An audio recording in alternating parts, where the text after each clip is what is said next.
വൈകുന്നേരം ചായയുടെ കൂടെ കഴിക്കാൻ പറ്റുന്ന ഈസി ആയിട്ടുള്ളൊരു സ്നാക്കിൻ്റെ റെസിപ്പിയാണ് കേട്ടോ ഇന്ന് ചെയ്ത് കാണിക്കുന്നത്. അപ്പോൾ ഈ റെസിപ്പി കണ്ടു കഴിയുമ്പോൾ നിങ്ങൾക്ക് തോന്നും ഇത്ര എളുപ്പമാണോ ഇത് ഉണ്ടാക്കിയെടുക്കാനായിട്ടെന്ന്. എളുപ്പമാണെന്ന് മാത്രമല്ല നല്ല ടേസ്റ്റിയാണ് കേട്ടോ ചൂട് ചായയുടെ കൂടെ എല്ലാം കഴിക്കാനായിട്ട്. വളരെ പെട്ടെന്ന് വീട്ടിലെപ്പോഴുള്ള സാധനങ്ങൾ വെച്ചിട്ട് ഉണ്ടാക്കിയെടുക്കാൻ പറ്റുന്ന നല്ല ടേസ്റ്റി ആയിട്ടുള്ളൊരു പലഹാരമാണ് കേട്ടോ ഇത്. വീഡിയോ കണ്ടുകൊണ്ടിരിക്കുന്നതിനിടയിൽ നിങ്ങൾക്ക് ഈ റെസിപ്പി ഇഷ്ടപ്പെട്ടാൽ നിങ്ങൾ നിങ്ങളുടെ അഭിപ്രായങ്ങളൊന്ന് കമൻറ്റ് ബോക്സിലൂടെ അറിയിക്കുക കേട്ടോ. അപ്പോൾ എല്ലാവർക്കും രശ്മീസ് റെസിപ്പീസിൻ്റെ അടുത്ത റെസിപ്പിയിലേക്ക് സ്വാഗതം. നമുക്ക് ഈ റെസിപ്പിയുടെ വീഡിയോയിലേക്ക് പോവാം. അതിനായിട്ട് ഇപ്പം ഞാനിവിടെ ആദ്യം തന്നെ എടുത്തേക്കുന്നത് ഒരു 4 മീഡിയം സൈസിലുള്ള ഉരുളക്കിഴങ്ങാണ് എടുത്തേക്കുന്നത്. നിങ്ങൾക്ക് എന്തോരം ക്വാണ്ടിറ്റിയിൽ ഉണ്ടാക്കണോ അതിനനുസരിച്ചിട്ടുള്ള അളവിൽ ഉരുളക്കിഴങ്ങ് എടുക്കുക. ഇതൊന്ന് കഴുകി വൃത്തിയാക്കിയിട്ട് മുറിച്ചെടുത്തിട്ട് വരാം. ഇതുപോലെ ഇങ്ങനെ വെള്ളത്തിലിട്ട് വെച്ചിട്ടുണ്ട്. ഇനിയിപ്പോൾ ഇതൊന്ന് നമുക്ക് വേവിച്ചെടുക്കണം. ഇതുപോലെ ഇങ്ങനെ ഇത്രയും വലിപ്പത്തിലുള്ള കഷ്ണമായിട്ടാണ് മുറിച്ച് എടുത്തേക്കുന്നത്. ഇനിയിപ്പോൾ നമുക്ക് ഒന്ന് വേവിച്ചെടുക്കാം. അപ്പോൾ ഈ 4 മീഡിയം സൈസിലുള്ള ഉരുളക്കിഴങ്ങ് കൊണ്ട് എനിക്കൊരു 10-25 ബോൾ ഉണ്ടാക്കാൻ പറ്റിയിട്ടോ. അതുപോലെ അത്രയും ഉണ്ടാക്കാൻ പറ്റി. അപ്പോൾ നിങ്ങൾക്ക് എന്തോരം അളവിൽ ഉണ്ടാക്കണോ അതിനനുസരിച്ചിട്ട് ഉരുളക്കിഴങ്ങ് എടുക്കുക കേട്ടോ. അപ്പോൾ ഈ ഉരുളക്കിഴങ്ങ് ഇവിടെ വേവാൻ വെച്ചിട്ടുണ്ട്. അപ്പോൾ വേകുന്നതിന് മുന്നേ തന്നെ അതിലേക്ക് കുറച്ച് ഉപ്പും കൂടെ ചേർത്ത് കൊടുത്തിട്ടുണ്ട്. ഉപ്പ് കൂടെ ചേർത്ത് കൊടുത്തിട്ട് ഒന്ന് അടച്ച് വെച്ചിട്ടാണ് കേട്ടോ വേവിക്കുന്നത്. പെട്ടെന്ന് വെന്ത് കിട്ടും. തിളയ്ക്കുമ്പോഴേക്കും തന്നെ ഉരുളക്കിഴങ്ങ് പെട്ടെന്ന് തന്നെ വെന്ത് കിട്ടും. ഇപ്പോൾ ഉരുളക്കിഴങ്ങ് വെന്തിട്ടുണ്ട്. ഇനിയിപ്പോൾ നമുക്കിതൊന്ന് കോരി മാറ്റണം. ഇപ്പം ഞാനിപ്പോൾ ഒരു അരിപ്പ പോലെയുള്ളൊരു പാത്രത്തിലേക്ക് ഇതൊന്ന് കോരി മാറ്റി എടുക്കാൻ പോവുകയാണ്. എനിക്ക് ഉരുളക്കിഴങ്ങ് ഒന്നുമില്ല ഓവനിൽ വെച്ച് വേവിക്കാം, അല്ലാന്നുണ്ടെങ്കിൽ കുക്കറിലാണെന്നുണ്ടെങ്കിലും വേവിച്ചെടുക്കാം. അപ്പോൾ കുറേശ്ശെ വെള്ളമയം വേണം. അതുകൊണ്ടാണ് ഞാനിപ്പോൾ ഇവിടെ ഇങ്ങനെ വെള്ളത്തിലിട്ട് തന്നെ വേവിച്ചത്. ഓവനിൽ വേവിച്ചാൽ വെള്ളമയം ഉണ്ടാവില്ല. അപ്പോൾ കുറേശ്ശെ വെള്ളമയം ആവശ്യമുണ്ട്. അതുകൊണ്ടാണ് ഇങ്ങനെ വെള്ളത്തിൽ ഇട്ട് വേവിച്ചത്. ഇപ്പോൾ ഈ വേവിച്ചെടുത്തിരിക്കുന്ന ഉരുളക്കിഴങ്ങ് തണുക്കാനായിട്ടൊരു ബൗളിലേക്ക് മാറ്റി കൊടുത്തിട്ടുണ്ട് കേട്ടോ. കുറച്ച് സമയം ഒന്ന് അടച്ച് വയ്ക്കാം.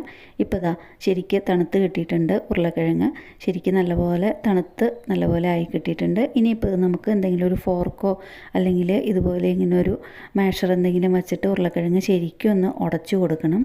ഒട്ടും കട്ടയും തരിയും ഒന്നുമില്ലാതെ ഉരുളക്കിഴങ്ങ് ശരിക്കും ഒന്ന് ഉടച്ചെടുക്കണം കേട്ടോ.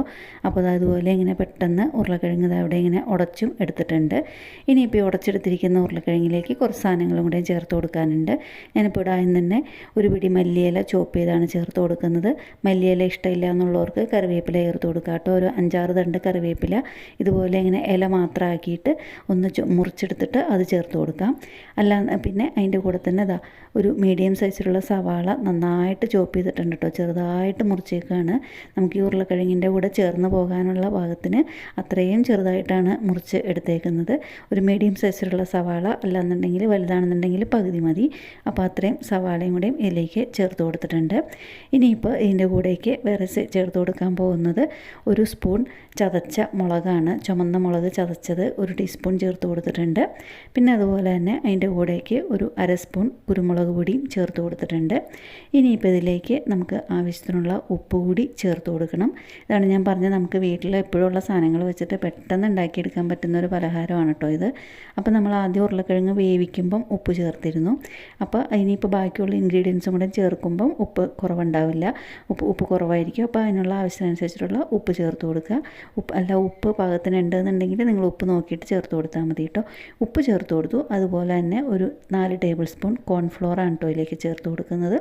4 ടേബിൾ സ്പൂൺ ചേർത്ത് കൊടുത്ത് കഴിഞ്ഞിട്ട് നമുക്കിതൊന്ന് കുഴച്ച് നോക്കാം. കൈ വെച്ചിട്ട് ഒട്ടും വെള്ളം ചേർക്കാതെയാണ് കുഴച്ചെടുക്കുന്നത്. അപ്പോൾ അതാണ് ഞാൻ പറഞ്ഞത്, കുറച്ച് വെള്ളമയം ഉരുളക്കിഴങ്ങിന് ആവശ്യമുണ്ട്. അതുകൊണ്ടാണ് വെള്ളത്തിലിട്ട് വേവിച്ചത്.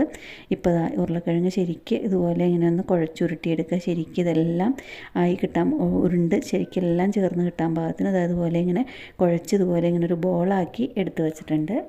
ഇനിയിപ്പോൾ ഈ ഉരുട്ടി വെച്ചിരിക്കുന്ന ബോൾ നമുക്കൊന്ന് റെസ്റ്റ് ചെയ്യാനായിട്ട് മിക്സ് എല്ലാം എല്ലായിടത്തും പിടിക്കാൻ പാകത്തിന് ഒന്ന് റെസ്റ്റ് ചെയ്യാൻ പാകത്തിന് ഇത് ഒരു 10 മിനിറ്റോളം വീണ്ടും ഇതൊന്ന് അടച്ചു വയ്ക്കാം കേട്ടോ. അപ്പോൾ ഇതിവിടെ ഇങ്ങനെ അടച്ചു വെച്ചിട്ടുണ്ട്. അതിന് ശേഷം ഒരു 10 മിനിറ്റ് കഴിഞ്ഞ് കഴിയുമ്പോൾ നമുക്കൊന്ന് തുറന്ന് നോക്കാം. ഇനിയിപ്പോൾ ഇതിൽ നിന്ന് നമുക്കിപ്പോൾ നേരത്തെ ഉരുട്ടി വെച്ചിരിക്കുന്ന ഈ ബോളിൽ നിന്ന് നമുക്ക് ചെറിയ ചെറിയ ബോൾസ് ആക്കിയിട്ട് ഒന്ന് ഉരുട്ടിയെടുക്കുക. ഒരു നെല്ലിക്കയുടെ വലുപ്പത്തിൽ അല്ലെങ്കിൽ ഒരു ചെറുനാരങ്ങയുടെ വലുപ്പത്തിൽ, അല്ലാന്നുണ്ടെങ്കിൽ നിങ്ങൾക്ക് ഇഷ്ടമുള്ള ഷേപ്പിൽ ഇതൊന്ന് ഉരുട്ടിയെടുക്കാം. ഉരുണ്ട ബോളായിട്ടാണെന്നുണ്ടെങ്കിൽ അങ്ങനെ, അല്ല സിലിണ്ടർ ഷേപ്പിൽ വേണമെന്നുണ്ടെങ്കിൽ അങ്ങനെ, നിങ്ങൾക്ക് ഇഷ്ടമുള്ള ഷേപ്പിൽ ഉരുട്ടിയെടുക്കാം കേട്ടോ. ഞാനിപ്പോൾ ഇവിടെ ചെറിയ ബോളായിട്ടാണ് ഉരുട്ടിയെടുത്തേക്കുന്നത്. ഒരു സാമാന്യം വലിപ്പമുള്ള ഒരു നെല്ലിക്കയുടെ വലിപ്പത്തിലാണ് ഉരുട്ടിയെടുത്തേക്കുന്നത്. അപ്പോൾ ഇതെല്ലാം ഇവിടെ ഇങ്ങനെ ഉരുട്ടി എടുത്തിട്ടുണ്ട്. ഇനിയിപ്പോൾ ഞാൻ നേരത്തെ തന്നെ എണ്ണ ചൂടാകാനായിട്ട് വച്ചിട്ടുണ്ടായിരുന്നു. അപ്പോൾ ഈ ചൂടായിരിക്കുന്ന എണ്ണയിലേക്ക് നമുക്കിത് ഓരോന്നും ഇട്ട് കൊടുത്തിട്ട് ഒന്ന് പൊരിച്ചെടുക്കാം. എണ്ണയിൽ ഇട്ട് കൊടുത്തു കഴിയുമ്പോൾ ശ്രദ്ധിക്കുക, ഇതെല്ലാം ഇട്ട് കഴിഞ്ഞിട്ട് ആദ്യം ഒരു 2-3 മിനിറ്റ് നേരത്തേക്ക് ഇളക്കരുത് കേട്ടോ. അതുപോലെ തന്നെ മീഡിയം ഫ്ലെയിമിൽ നല്ലപോലെ ചൂടായി കഴിയുമ്പം വേണം ഇട്ട് കൊടുക്കാനായിട്ട്. ആദ്യം 2-3 മിനിറ്റ് നേരത്തേക്ക് ഇത് ഒട്ടും അനക്കരുത്. അതുപോലെ ഇങ്ങനെ ഇതിൻ്റെ പത കുറച്ചൊന്ന് കുറഞ്ഞ് വരും. ആ സമയത്ത് വേണം ഇതൊന്ന് ഇളക്കി കൊടുക്കാനായിട്ട്. ഇപ്പോൾ ഇതാ നല്ലപോലെ പതയുണ്ട് ഇതിൽ. ഈ പതയൊന്ന് കുറഞ്ഞ് വരുന്ന സമയത്ത് വേണം ഇതൊന്ന് ഇളക്കി കൊടുക്കാനായിട്ട്. ഞാനിപ്പോൾ ഇതാ കാണിച്ചു തരാം, ശരിക്ക് മനസ്സിലാവും. ആ പത ചെറുതായിട്ട് ഇങ്ങനെ കുറഞ്ഞ് വന്നു തുടങ്ങിയിട്ടുണ്ട്. അപ്പോൾ നമുക്കിതൊന്ന് ഇളക്കി മാറ്റി കൊടുക്കണം. അതിന് ശേഷം ഇത് തിരിച്ച് മറിച്ചിട്ട് കൊടുത്തിട്ട് ബ്രൗൺ കളർ ആകുന്നവരേക്ക്, പുറം ഭാഗമെല്ലാം ബ്രൗൺ കളറായി നല്ലപോലെ മൊരിഞ്ഞ് കിട്ടുന്നവരേക്ക് ഇതൊന്ന് വറുത്തെടുക്കുക. നമ്മുടെ വീഡിയോയിൽ തുടങ്ങുമ്പോൾ തന്നെ ഞാൻ അതിൻ്റെ സൗണ്ട് കേൾപ്പിച്ച് തന്നിരുന്നു. നല്ല ക്രിസ്പി ആയിട്ടുള്ള പലഹാരമാണ്. അപ്പോൾ അതുപോലെ അത്രയും തന്നെ ക്രിസ്പി ആയി കഴിഞ്ഞാൽ, അപ്പോൾ ഞാൻ പറഞ്ഞില്ലേ പതയെല്ലാം ശരിക്ക് മാറി നമ്മുടെ പലഹാരം ശരിക്ക് തെളിഞ്ഞ് കണ്ടു തുടങ്ങിയിട്ടുണ്ട്. അപ്പോൾ ഈ സമയത്ത് വേണം നമുക്കിതൊന്ന് ഇളക്കി കൊടുക്കാനായിട്ട്.